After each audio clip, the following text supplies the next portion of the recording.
Dear friends, settlement एक सही मायने में सेटलमेंट कब होता है, आपको जानना बहुत जरूरी है दोस्तों।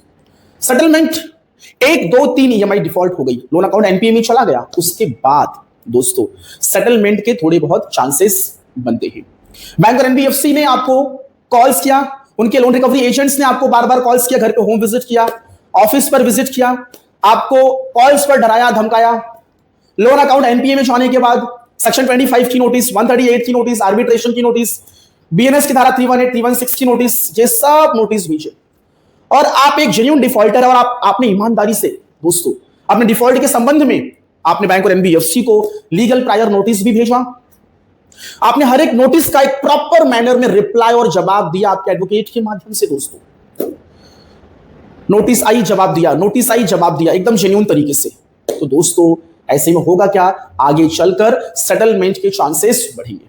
बैंक और एनबीएफसी ने अपनी तरफ से पूरी कोशिश कर ली, रिकवरी करने की पूरी कोशिश कर ली, लेकिन आप तो जेन्युइन है ना, आपकी दिक्कत समस्याएं चल रही है, मेडिकल इश्यूज, काम धंधा छूट गया, जॉब लॉस, बिजनेस व्यापार में भारी भरकम नुकसान, पैसे कहीं से नहीं आ रहे दोस्तों, इस वजह से आप डिफॉल्ट कर रहे थे। आप तो जेन्युइन है, आप तो जेन्युइन है दोस्तों।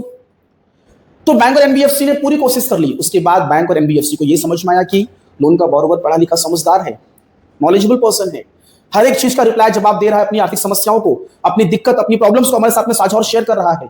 यदि इस मैटर को आगे बढ़ाया गया तो आगे भी ये इसी तरीके से रिप्लाई जवाब करता रहेगा, तो हमारा भी समय वेस्ट होगा, टाइम वेस्ट होगा, हमारा भी खर्चा होगा। तो क्यों ना इस लोन के बोरोवर के साथ में सेटलमेंट कर लिया जाए। उसके बाद दोस्तों आपको सेटलमेंट का जो लेटर, जो ऑफर, जो प्रस्ताव है, वो बैंक और एनबीएफसी की तरफ से आना स्टार्ट हो जाता है। तो सारी जो भी उनके एक्शंस थे, चाहे कॉल्स एक्शंस, तो डराना धमकाना, मैसेज, लीगल नोटिस, ये वो सारी चीजें करने के बाद जब बैंक और एनबीएफसी को लगता है कि अब पैसे रिकवर होना बहुत मुश्किल है, अब सेटलमेंट कर लेना ही एक लास्ट ऑप्शन है, तो दोस्तों सामने से आपको ऑफर आना स्टार्ट हो जाता है। तो सेटलमेंट लोन अकाउंट एनपीए में जाने के बाद ही होगा, इस बात को नोट करिए। और दोस्तों ये ध्यान देना, सेटलमेंट किसी भी स्टेज पर हो सकता है। सेटलमेंट का लेटर बैंक और एनबीएफसी सामने से खुद जारी कर सकती है, या फिर आप अपनी तरफ से बैंक और एनबीएफसी को आप रिक्वेस्ट कर सकते हैं। वन टाइम सेटलमेंट के लिए दोस्तों एक रिक्वेस्ट लेटर, एक एप्लीकेशन बनाए और बैंक और एनबीएफसी को आप भेज दीजिए। सेटलमेंट करना नहीं करना ये बैंक और एनबीएफसी के ऊपर निर्भर और डिपेंड करता है दोस्तों। आप जोर जबरदस्ती करके उनसे सेटलमेंट का लेटर मंगवा नहीं सकते हैं दोस्तों।